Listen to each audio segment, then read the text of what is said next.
Very good evening to all of you. Am I clearly audible?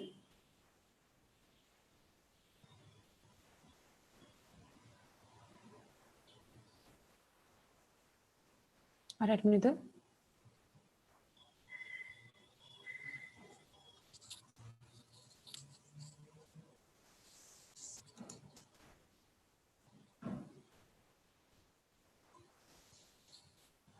So there are two more students trying to join in. Just wait for a few seconds. Yeah, so am I audible to all of you? Asa, Gulin, Mridul, Rahul, Sakshi? Please mention in the chat window if I'm audible to all of you. Okay, Tanvi. Right, Rahul, Sakshi, Mridul. Okay, so what we're going to discuss today is what is there on the screen right now. The topic of time, speed, distance for IPM 2021. Now, this topic is definitely very important in terms of having a huge amount of questions from this topic in IPM. And definitely you will find this topic in not just in IPM, but probably in all other examinations that you would be intending to take up, right? So it is a very important concept, very important topic, very vast topic from which a lot of questions are asked. So the basic concept of time, speed, distance, we all are aware of. That is the connection between the three things that are there on the screen. What is time, what is speed, and what is distance? You also should be aware of the fact that they are connected with each other in terms of the units of measurement, which is very, very important. You can't have a mix up of the measurement units in terms of you are talking about these three things, right?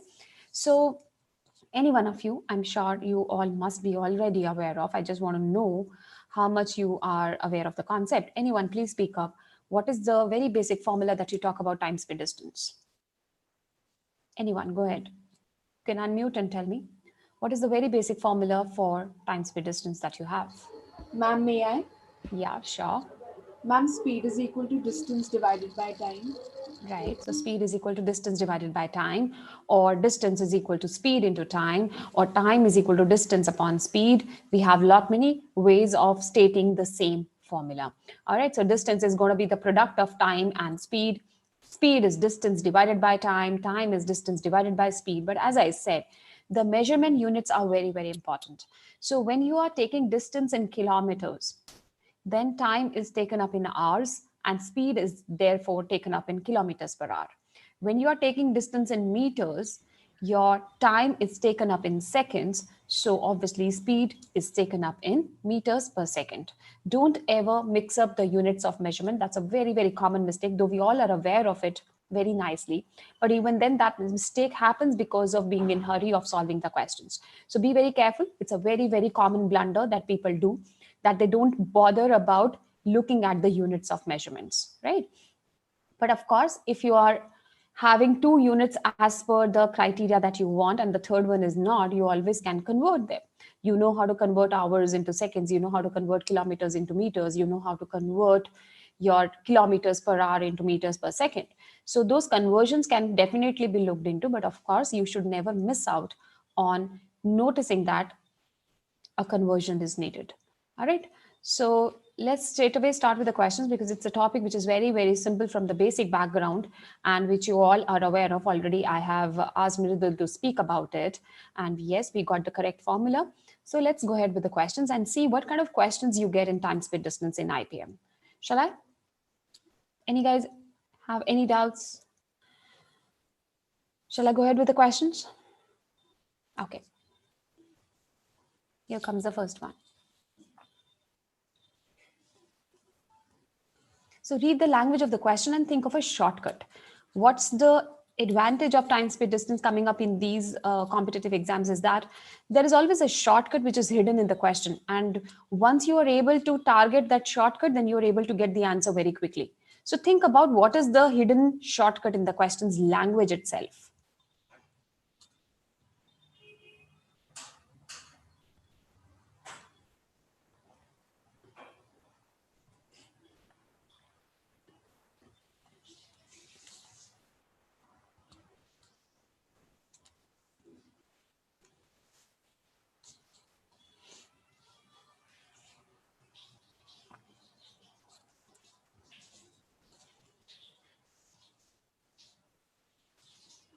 Yes, any answers? If you're able to understand the language very nicely, then you should be having the answer by now. Because as I said, there is a small hidden shortcut in the language of the question. Any one of you can unmute and tell what is the right procedure to solve this question, which is the easiest method or the shortest method to solve the question. Anyone?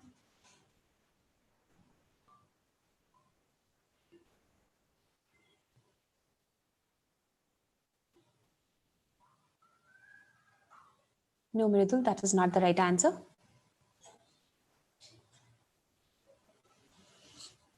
Okay, let's look at it. So there are two ways of solving this question. One is a very conceptual way of making the two situations. What are the two situations? No, Yugam, that is not the right answer.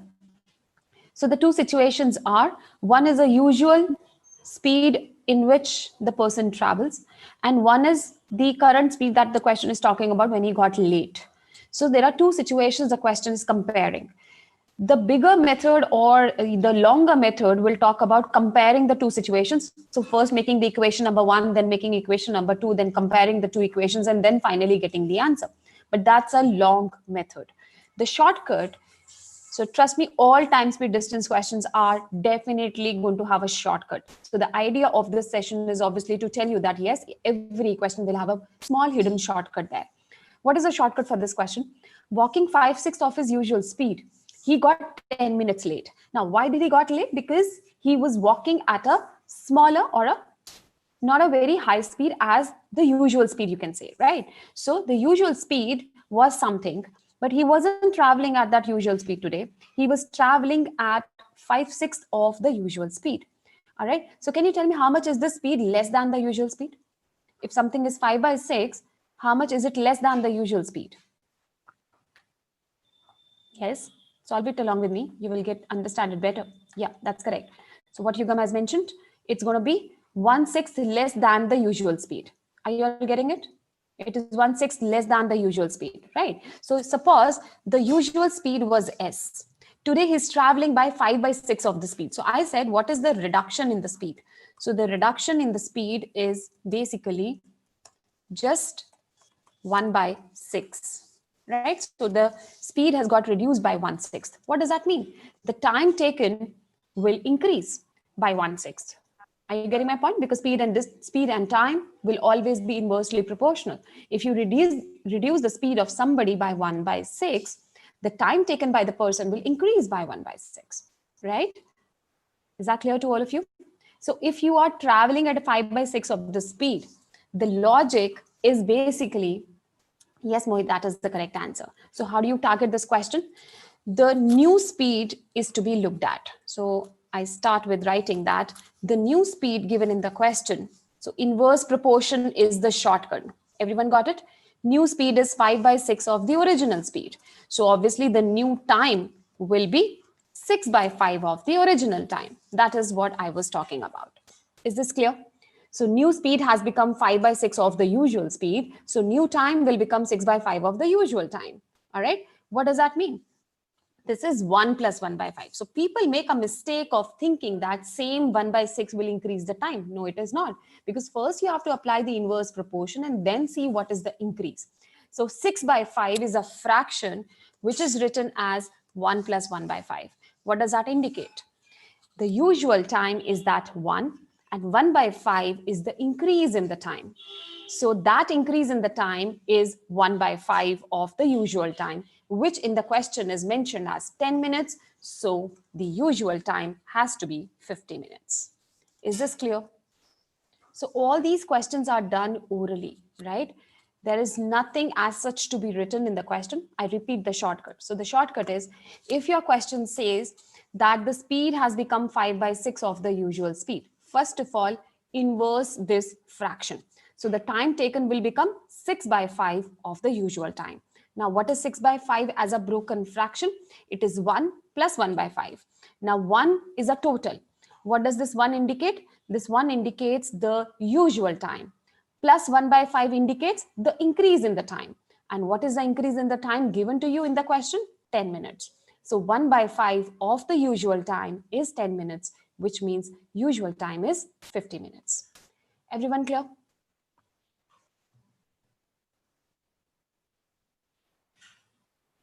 Any doubts? Or should we move to the next question? Quickly tell me. Please mention in the chat window if it's clear.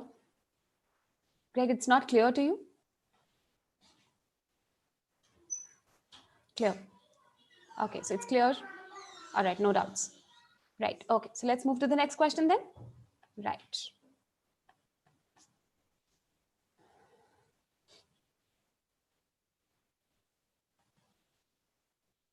Try this now. Quite a simple one.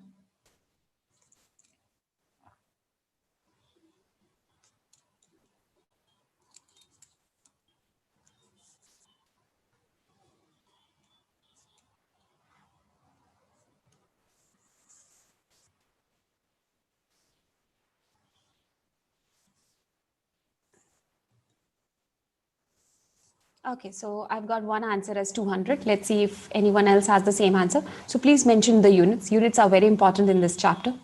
So you must mention what units are you looking at. Yes, that's correct. So what's the logic of this question? As I said, it is a very, very simple question. The question is saying that there are some distances which are being covered, which is like 1200, 1800, all in kilometers.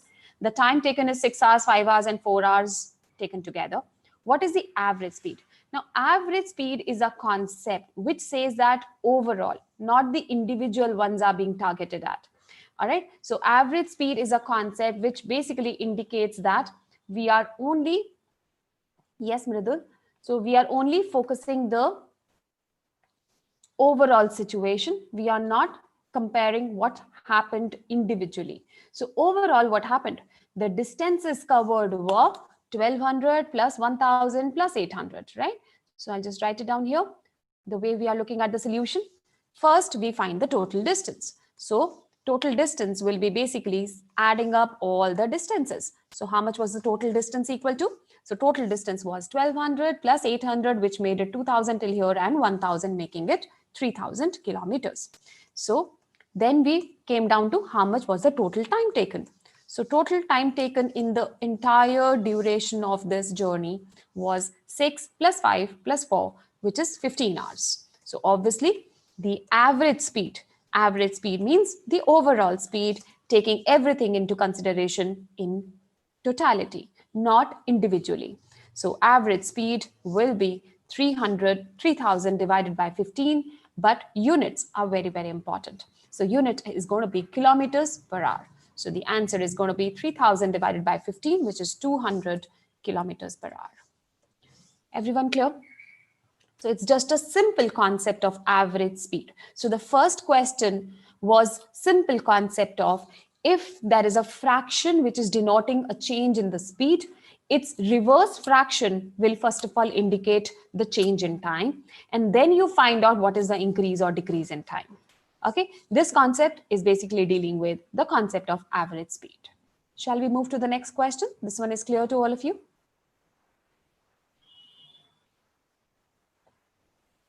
Okay, let's move ahead. Try this now.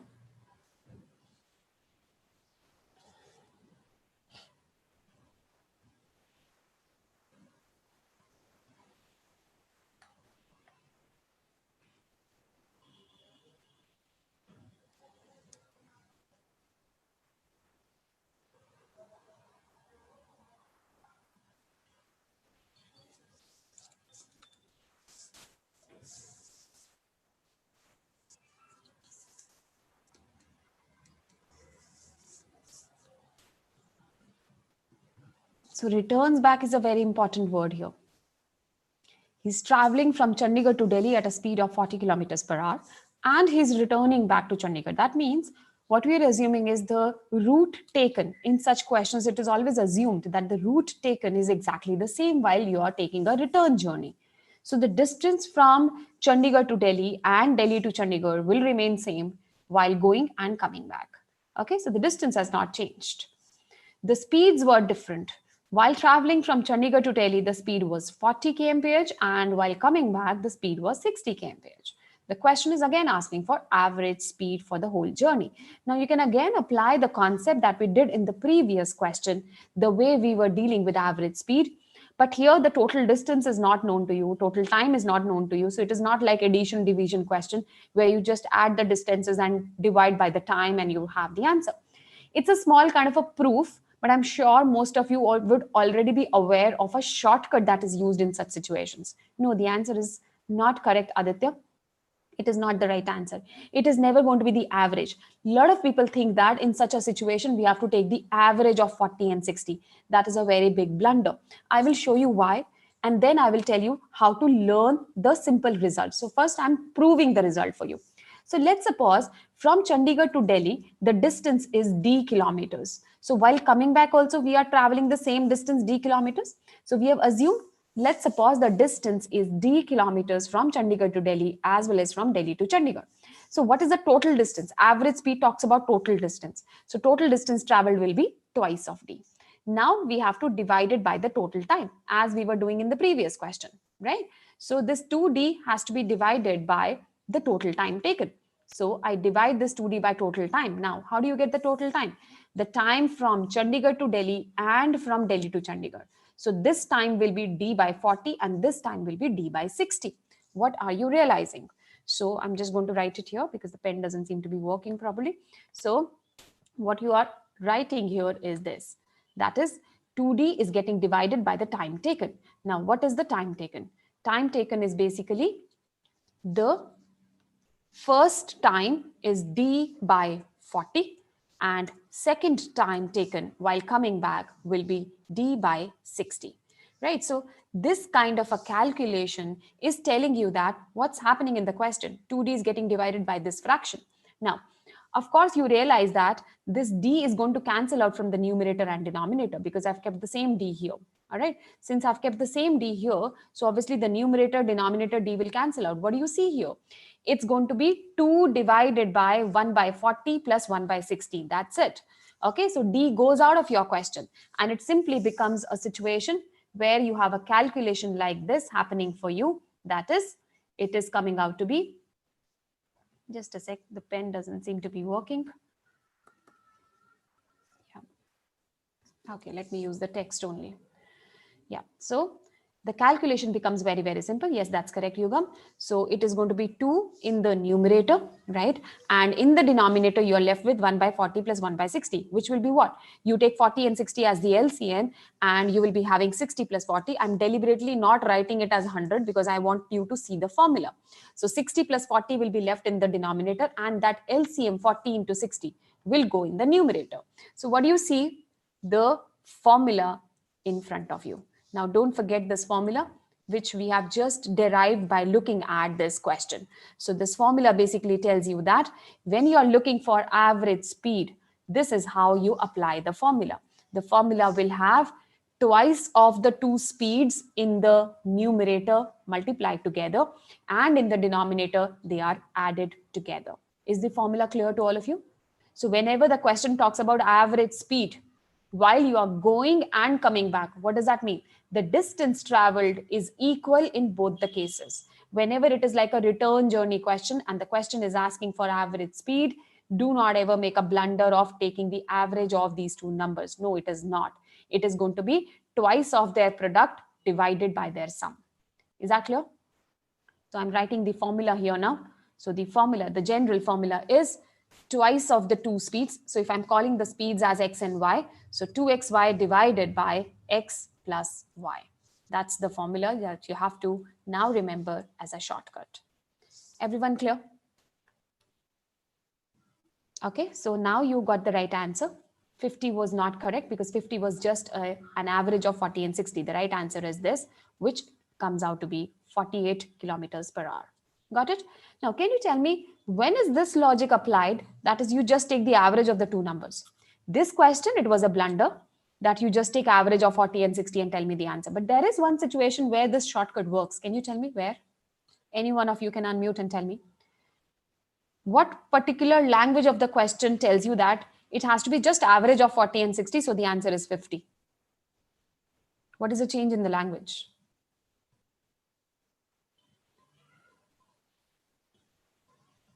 Yes.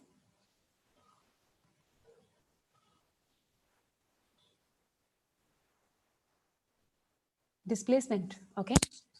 In terms of time speed distance, in terms of this real life question, I just want you to change the language of the question here itself to make it 40 plus 60 by 2 coming out to be the answer.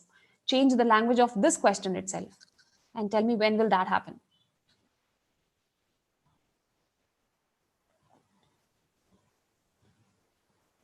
Oh,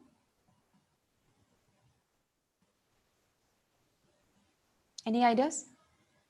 Okay, I'll give you a hint.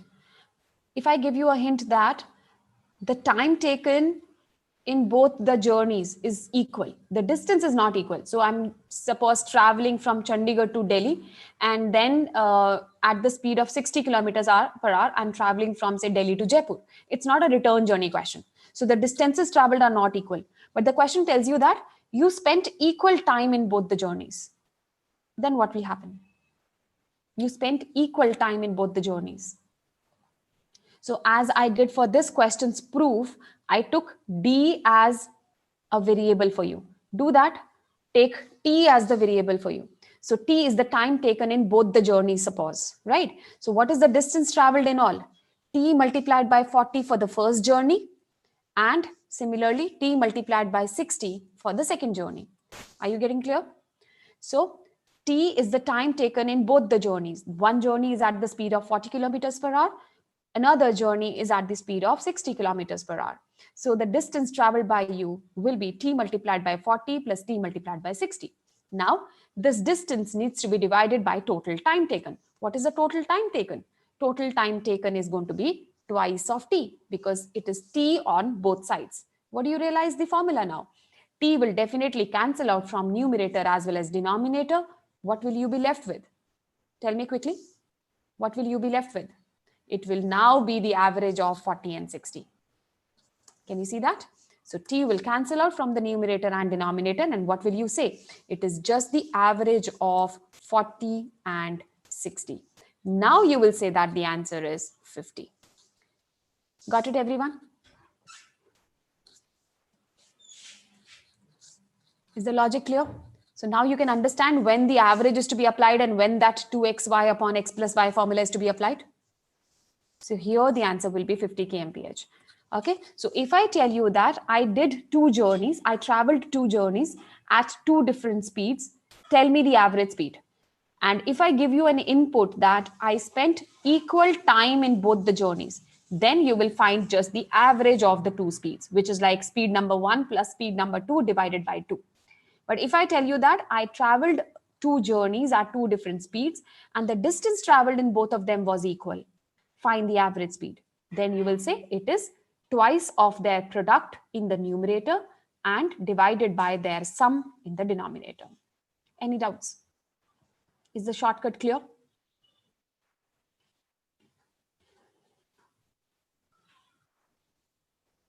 Is the shortcut clear to all of you? So remember, this concept will be applied when the question says equal time spent in both journeys. Okay, equal time spent in both journeys. Shall I move to the next question now? So let's have a quick recap. First question, we learned if there is a change in the fraction of the time, then the reciprocal of that will be for speed and vice versa. Second question, a simple logic of average speed is that add up all the distances, add up all the times and just divide them. Then we decided average speed shortcut for two particular situations. Situation number 1, you are given two different speeds, but you have traveled equal distance with both of them. Then the average speed formula is 2x into y divided by x plus y. If the language of the question is you have traveled two different journeys at two different speeds, but you have invested equal time in both the journeys, then the average speed says that just find the average of the two speeds. Now the average word actually comes into picture. So don't think that average speed is always the average only. Okay, a lot of people make that blunder. They always think that average speed is nothing but average of the two speeds given to you. No, it's not. It depends upon if the distances are equal or the time spent are equal. Both cases, we have different formulas. Right? Shall we move ahead?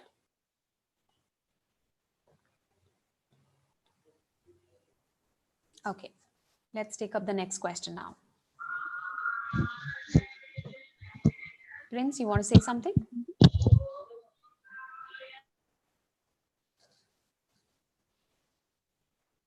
I'm sure you must have come across these kind of questions somewhere where a stationary object is being crossed by a train. How much time will be spent by the train in crossing that object?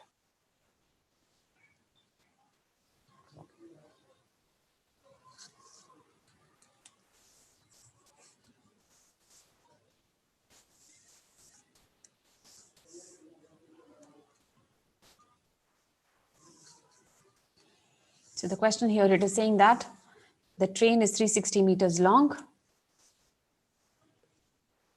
and it is running at the speed, which is 108 kilometers per hour. How much time will it take to cross a standing electricity pole? So please tell me the unit also. It's an incomplete answer when you tell me just a numerical answer. 12 seconds. Okay, let's see. So I've got one answer as 12 seconds. Anyone else has the same answer?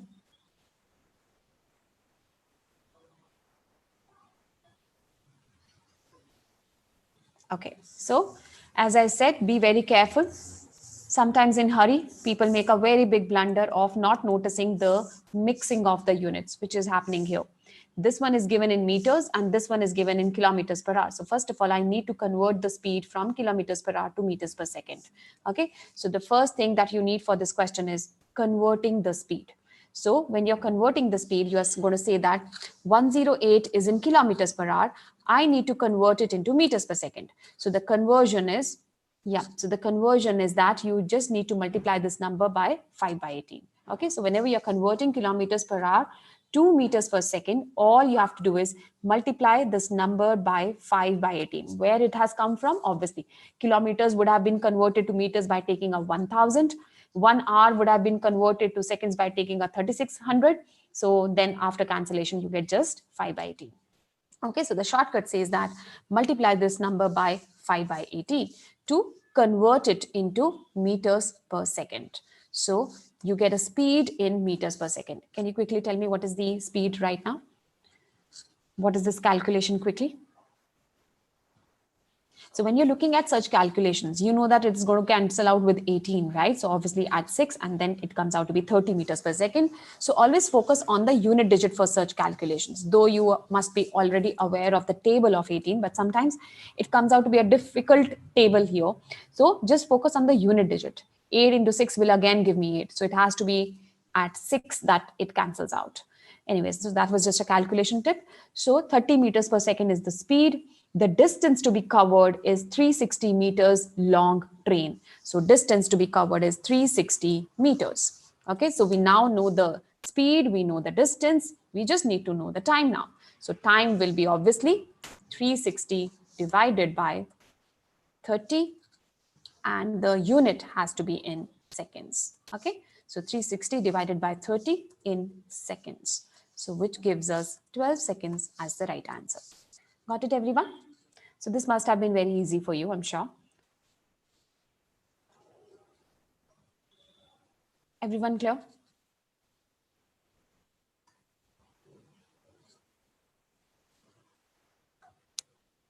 Okay, let's move ahead.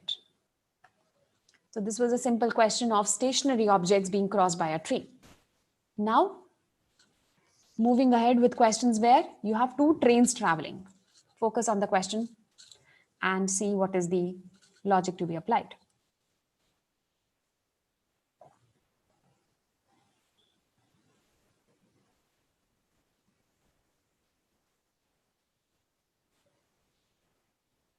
Are you aware of this concept? When there are two trains traveling, so when you have two objects moving in the concept of time, speed, distance, then there is something called as relative speed that comes into picture. Are you all aware of the concept of relative speed? So I'll just give you a brief introduction. Relative speed is a concept that comes into picture when there are two moving objects in your question.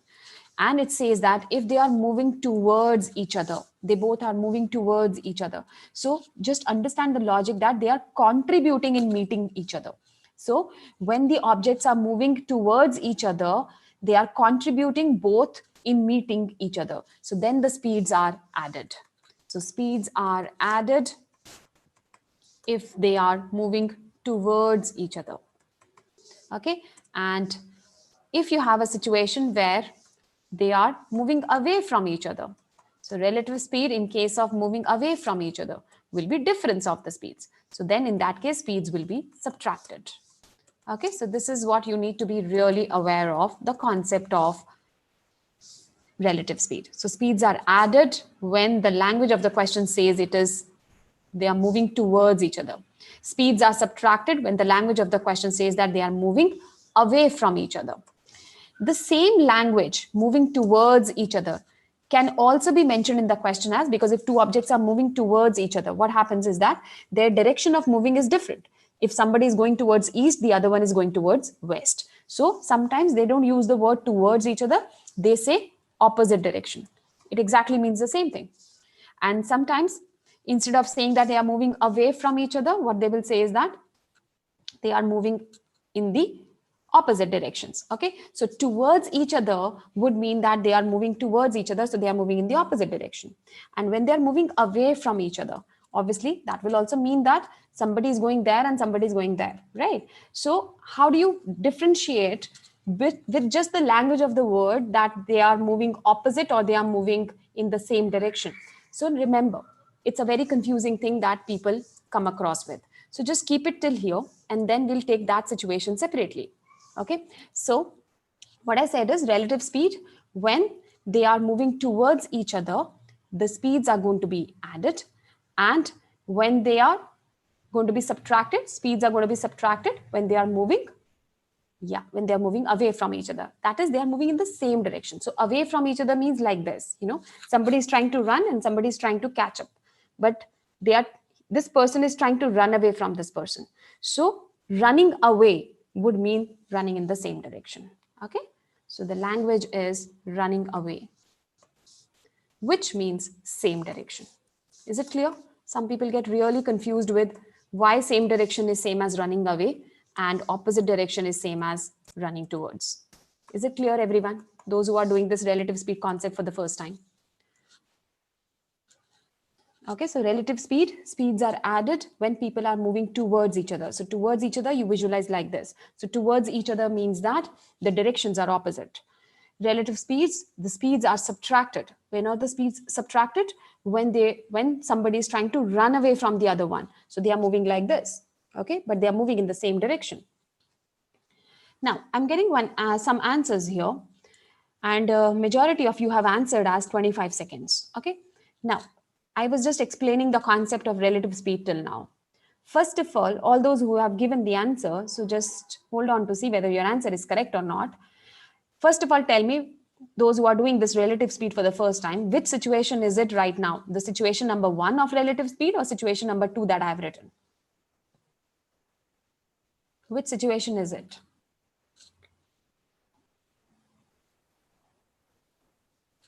Tell me, situation 1 or 2? The first one or the second one? Okay, so the question says a 600-meter long train moving at 80 kilometers per hour will take how much time to cross a man sitting in another train which is 400-meter long and is running at 64 kilometers per hour in the opposite direction? So opposite direction means situation number 1. Situation number 1 means speeds are going to be added. So first of all, I get to know that we have used the concept of relative speed to find out that speeds will be added. Now, when the speeds have been added, first of all, the units are not perfect.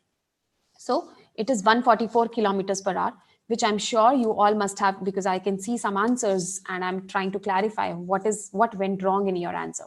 So 144 kilometers per hour is the speed added. Now you would have tried to convert it into meters per second by multiplying this number by 5 by 18, and you must have got 40 meters per second. Did you all get till here? Is your answer matching till here? Okay, fine. Now what happened? What is the mistake? The mistake is that your visualization went wrong. The distance traveled. Can you tell me what is the distance to be traveled in this case? And that is where Some of you have done a mistake. And in fact, most of you who have written the answer in the chat have done a mistake. What is the distance to be traveled in this question? Okay, so Yugam says only 600. Was there someone who did 600 plus 400? Did you do 600 plus 400? Yes, so it is not to be done. That is why you were getting that answer. All right. So the mistake is all those who mentioned the answer in the chat, all that they have done is they have added the distances, which are not to be added. Why? Because look at the language of the question. The language of the question says, yeah. So the language of the question says, the 600-meter long train has to cross a man sitting in another train. The long 600 long train does not need to cross the entire 400-meter long train. It is only supposed to cross the man. So when you are crossing a man or you're crossing a tunnel, the difference is that man will have a negligible length, but tunnel will have a substantial length. So when a train is crossing a man, the length of man has nothing to do within the question. And the train in which that man is sitting is perfectly not to be taken up in the question at all. Okay, so the mistake was the distance traveled will be just 600 meters and not 600 plus 400. Okay, so that is where you guys went wrong. So now the speed.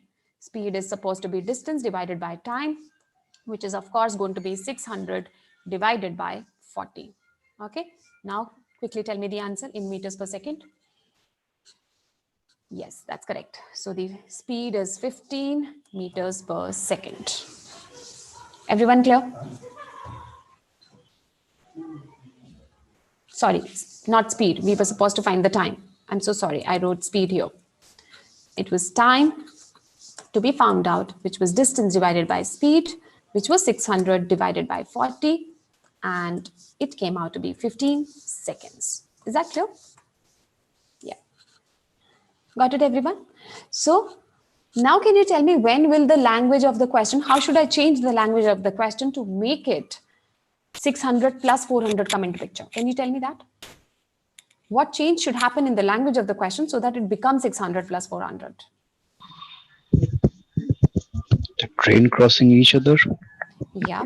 So I can use a language in the question saying that the two trains have to completely cross each other, right? So when you use that kind of a language, okay, so when you use that kind of a language, okay, Yugam, I'll come to this doubt. It's a very common doubt that you're asking. So if I say that the two trains have to entirely cross each other, then you will be taking the sum of the two distances. Now, Yugam's question is, if the man was standing outside, then what distance will you take up? The train has to just cross the man. The man is just standing outside. Then the other train is not even there in the picture, Yugam. Then it becomes a simple question that we did in the previous one. It's like a stationary pole being crossed by a single train. Right, Yugam? Okay, so if the man is not even in the train, then the other train is even not there in the question, then it becomes exactly similar to question number 4. Whether my train is crossing a pole or a man, it doesn't matter. But yes, if my train is crossing a platform, then the length of the platform will definitely be taken up. All right, so what is to be kept in mind is when the train is crossing something whose length is almost negligible, like a pole or a man or a tree, then you don't add up the distances. But when the train is crossing another train or a platform, a substantial length is being covered, then you definitely add the two lengths. Is everyone clear? Shall I move to the next one?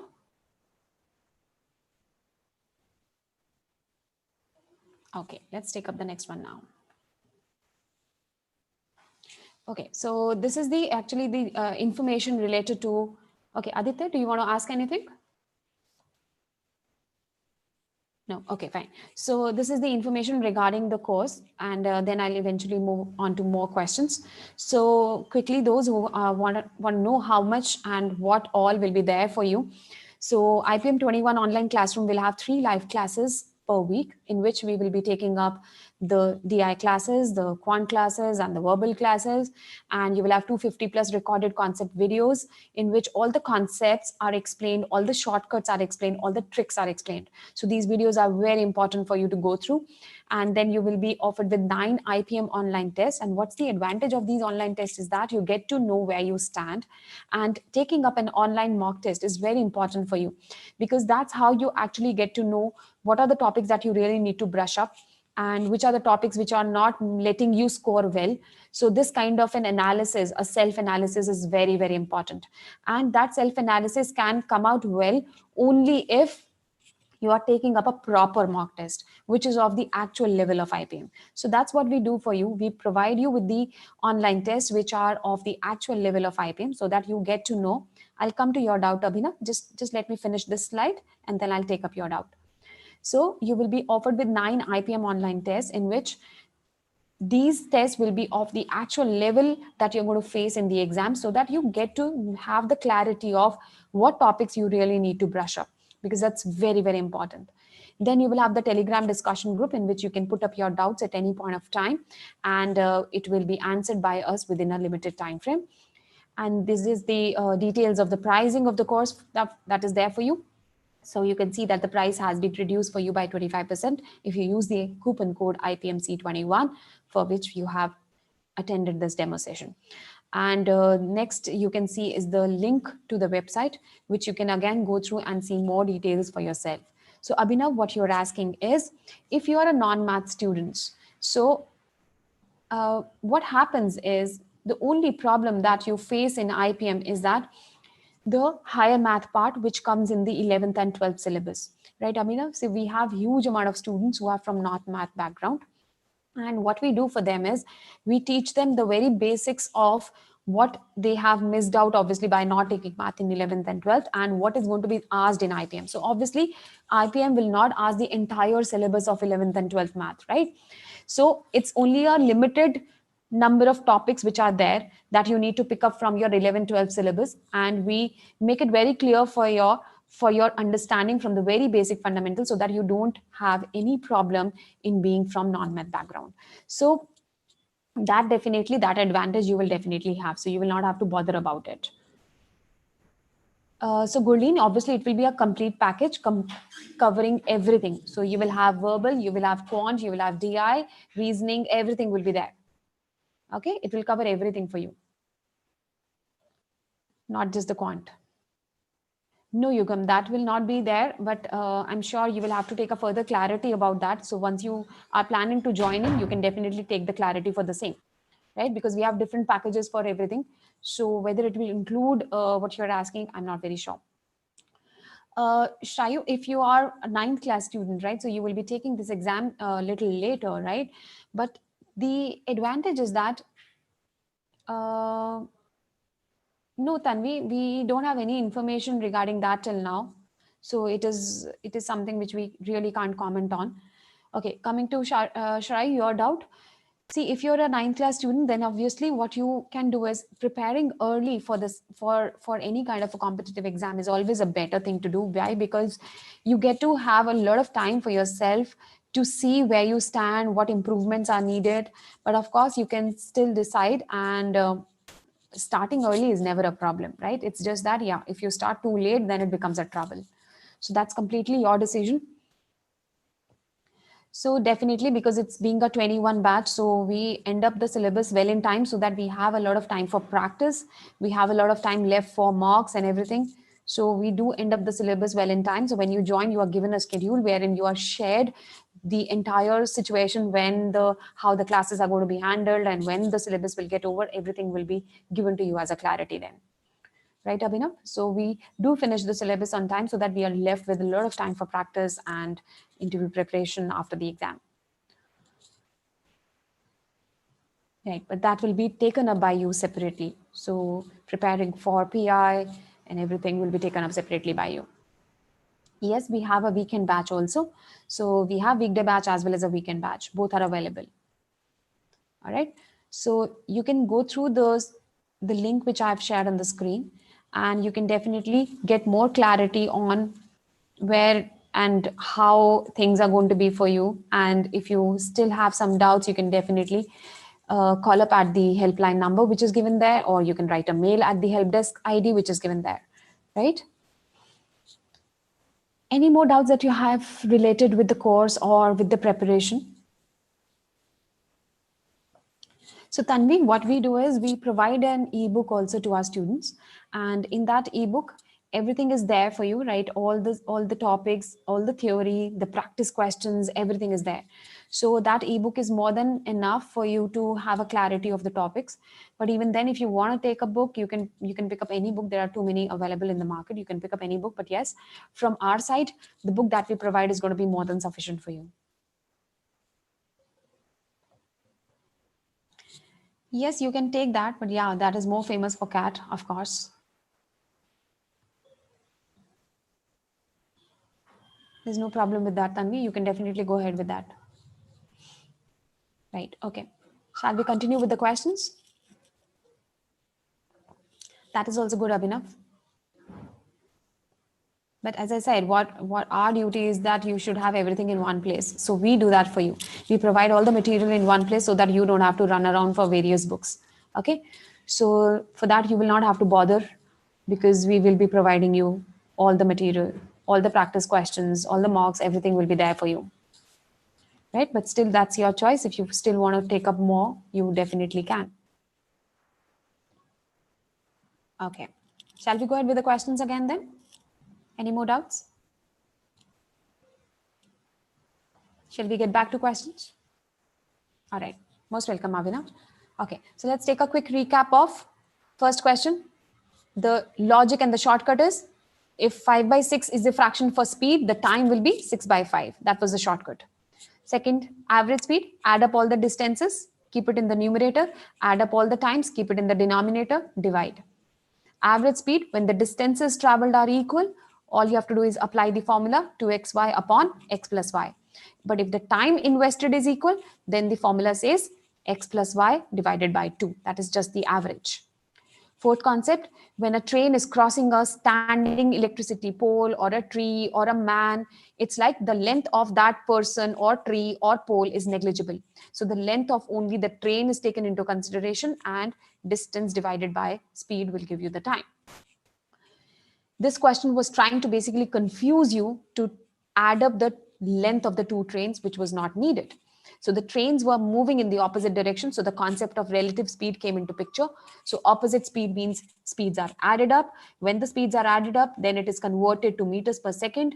But the distance is not to be taken up as 600 plus 400. It was just 600. So the distance came out to be 600. Speed you got, then the time was just their division, right? But if the language of the question would have been how much time the first train will take to cross the second train completely, then you will take the distance as 600 plus 400. So that was a quick recap of what you have done till now.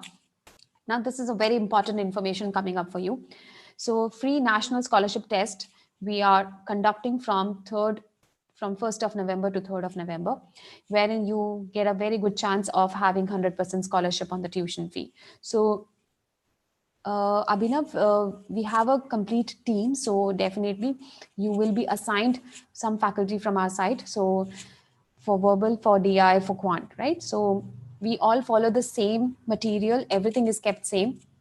And obviously we keep regulating that schedule for you, right, Abhinav? Okay, so when you click on that link, which I shared with you guys, you will get to have a link for this scholarship test also. Do appear for this test for two reasons. One, you get a very good chance of having a scholarship. The other is it will give you a very good insight of what kind of questions are asked in IPM, where you stand, what is your clarity of the topics that are going to be asked in the exam. So double reason that you must take up this test. Okay. Any clarity you need about the test? Any clarity that you need on the test?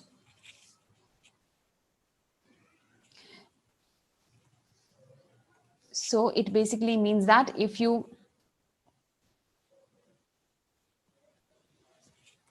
it basically means that, okay, what you're asking, Abhinav, so you will get all that clarity when you will click on that link. So I have shared that link in the chat. Can you all see that? So please later on go through this link. You will find all the details there. But if you still have any confusion, you can definitely call up at the helpline number or write a mail at the help desk number, help desk ID. All right. So Rahul, no idea about that. So definitely it is something beyond us. So coming back to what you were asking, tuition fee for which classes? Obviously for all the classes, right? So for the entire package. So the package will, if you have any confusion, I'll take you back to that page. The package includes what all? The package is basically for all this which is there on the screen right now. 3 live classes per week for all the subjects. I'll see that maybe it is not updated. So maybe you can try it tomorrow. Maybe it is not updated or something. Maybe you can try it within an hour or something. I'll definitely, okay, I'll just pass on this information to the authorities and I'll see why the link is not working. I'll paste it again. Maybe you can try it again.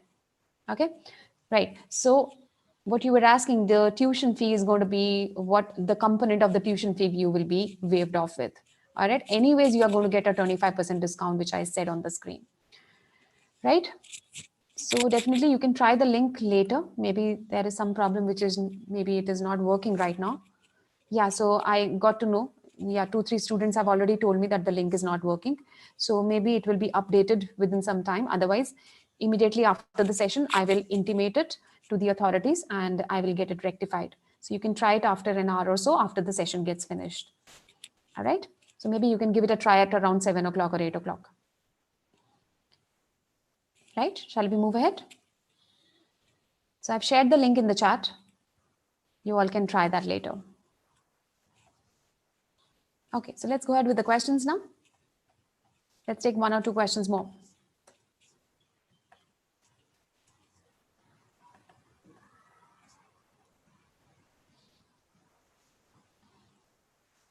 Try this question.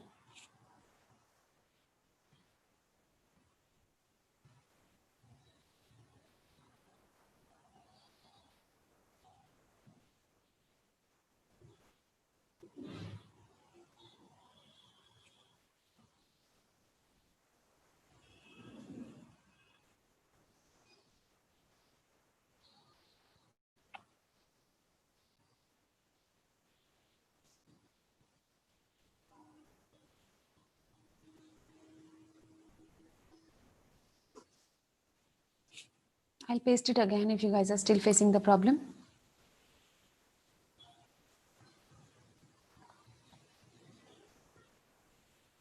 I'll just show you the link.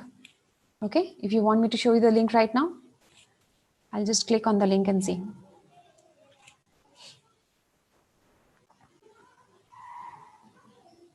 Yeah, so this is the page that will open up for you. Can you all see some new page opening up for you? I'll just show you that page which will land you there. Can you all see the page? This is the page that you will see when you will click on that link. Okay, Greg, yeah, you gave the right thing. So that small hyphen was missing after scholarship. Maybe that's the reason it was not working. Yes, that's correct. So that's the actual one.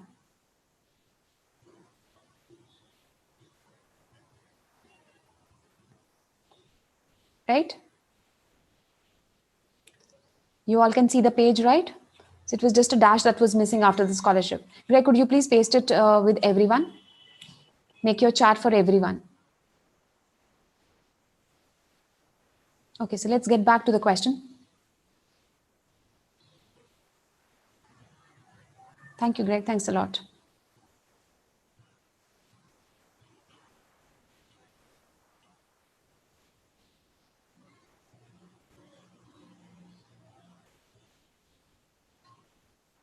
Shall I get back to the question now? Okay, let's try the questions. So what's the answer for that question? I got one answer.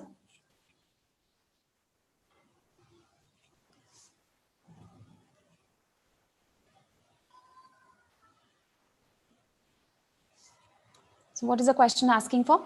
A man is walking at the speed of 10 kilometers per hour. After each kilometer, he takes rest for 5 minutes. Is this question reminding you of a very famous puzzle that you would have solved definitely somewhere in your childhood, that there is an ant who is trying to climb a wall and it falls after walking 3 steps, you know, that kind of a puzzle? It's kind of similar to that. The only thing that goes wrong for people here is that they think that after covering the entire distance of 5 kilometers, that man will again take a rest. No, obviously, once the distance is completed, it's done. So that's the only mistake people do. So I can see a variety of answers here. Some people are saying 55 minutes. Some are saying, no, it is 30 minutes. So 30 minutes is not even there in the option. Okay, so, okay, 50 minutes, right. Okay, let's see. So yes, 50 minutes is the right answer. And how do you go about it? The question said that the man is walking at the speed of 10 kilometers per hour. So when he's walking at the speed of 10 kilometers per hour, after every kilometer, he's taking a rest for 5 minutes, and I'm interested in making him walk a distance of 5 kilometers. But after every 1 kilometer, he will take a rest. Now, forget about the resting time. Let's talk about the traveling time.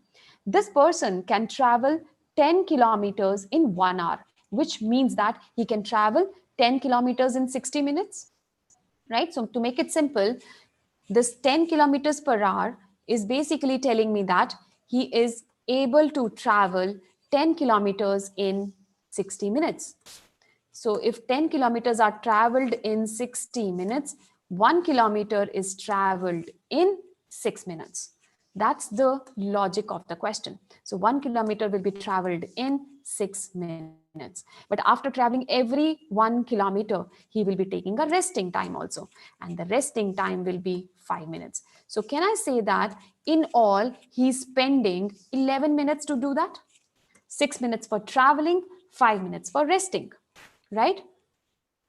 Everyone clear with this logic? So 6 minutes for traveling, 5 minutes for resting, which makes it a total of 11 minutes. Now, the blunder that people do is that they quickly multiply it by 5. Why? Because I have to make him travel 5 kilometers, and they think 11 minutes are invested for each kilometer. So for 5 kilometer, 11 into 5, that is 55 minutes should be the answer. But what they forget is that the last resting 5 minutes will not be a part of this question, because once he has traveled the last 5 kilometer, he will not be, his resting time will not be included, because my target is already over. My question says that in how much time he will be able to cover 5 kilometers. So what all I will have to be taking up? The first 1 kilometer and its resting time, second kilometer and its resting time, third kilometer and resting time, fourth kilometer and resting time, and fifth kilometer. But its resting time will not be included. So obviously I need to subtract this by 5 minutes to get the right answer. So the right answer is 50 minutes. Is it clear? Yes, we can do that also. So some people do this logic. That is what I said. So I was trying to rectify that blunder, what normally people get up to. Okay, so this blunder I was trying to clarify, that if you apply this logic and get the answer 55, what is it that is wrong in this answer? Obviously, there are other ways also to solve this question. So what you are saying is that we can apply 5 into 4 minutes for the same logic. Of course, we can do that also. We can also say that the resting time can be added separately, the traveling time can be added separately. That is also another way of doing the question. So you can do that way also.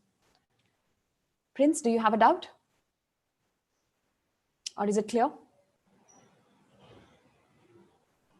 So this way of solving the question, a lot of people make a mistake. That is, they take up 6 and 5 added together 11 and quickly multiply by 5, but they don't forget that the last resting time will not be a part of the question.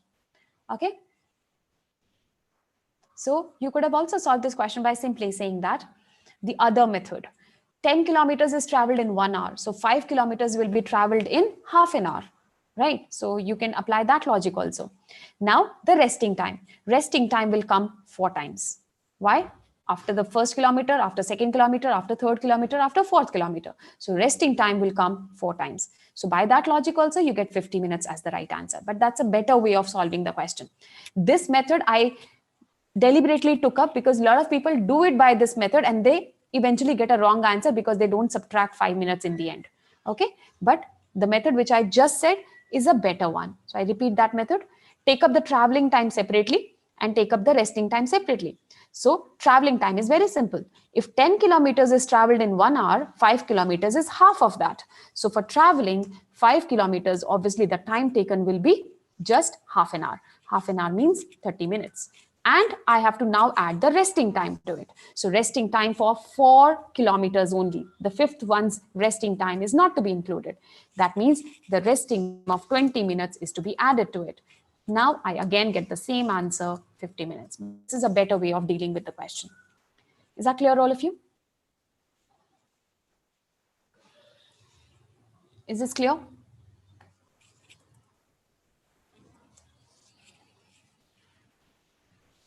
All right, so we are done with the session. It's almost, I'm just writing for your clarity. Otherwise, we are done with the question. So understand that what you learned in today's session is that this topic is definitely very simple and you all are completely aware of this topic also. There's nothing new in this topic that you are not aware of. It's just that you need to be aware of the shortcuts. You need to be aware of the blunders. That's very important. So two things are very, very important, right? Complete knowledge of all the shortcuts so that you can quickly apply the shortcut and get the answer. That's very important. And very common blunders are there in this topic. Very, very common blunders. That blunder needs to be told to you so that you don't do them in the exam, because a blunder in these kind of exams is like a very big blunder, because it is not just going to give you one question wrong, it is going to carry negative marking for you. That is something we really want to avoid, because that brings our percentile down. All right, so that was the tip for you today, but definitely this topic is a huge topic which could not be covered in such a small session. The session was just to give you an introduction of how we take up the topics in the class and how the class proceeds, and actually to give you the clarity about the scholarship test also. So do go through that link. Now I said, so Greg has already shared the correct link with you guys, right? So it was just that hyphen missing in the chat, right? So and I opened the link for you guys in the session also. You all could see the link, right, when I opened that page? So Shrayu, yes, they keep changing that thing, but definitely you can expect that it will be there for you. Yes, so negative marking will be there, though obviously we cannot actually declare it right now. So what kind of changes they might come up with the exam, they keep doing some changes or the other. All right, so any more doubts that you guys have? So I leave you with the last tip that whenever you're reading a topic, read it from the complete fundamental concept clarity so that you know the topic inside out, and always focus on two things: shortcuts and blunders. Shortcuts are going to be very good asset for you, and blunders have to be completely avoided. You need to be very much aware of the blunders, the possible blunders that people do. All right, any more doubts? Or should I just end the session? Okay then. So take care, all of you, and all the very best to all of you. And do appear for the test. All right. Goodbye. Thank you. Thanks a lot to all of you.